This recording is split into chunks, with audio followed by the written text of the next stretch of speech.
In the heart of Ibadan, there once lived a man named Adewale, whose story began in poverty but rose to the heights of prosperity. Years ago, when he had nothing but big dreams and worn-out shoes, he met Kola, a chubby, soft-spoken woman with a heart large enough to carry them both.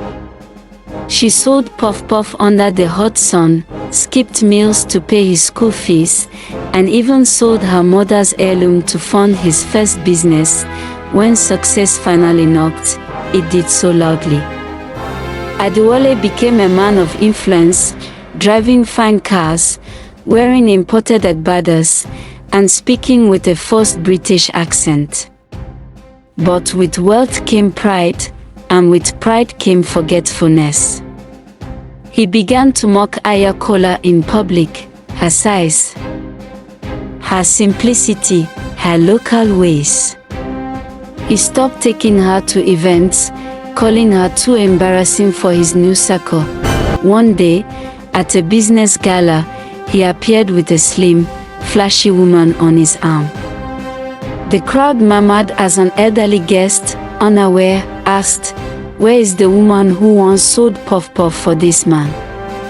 She was the real treasure. Suddenly, silence fell. Adewale's smile faded. That night, alone in his mansion, he found an old shoebox.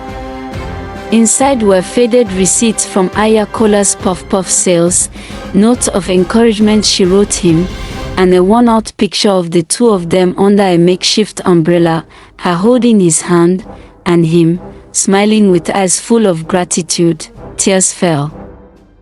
He returned to her the next morning, humbled. But Kola had quietly moved back to her mother's house. "I was your son," she said gently, "but you chose to dance with your shadow." Moral lesson: never forget those who lit your path when you walked in darkness.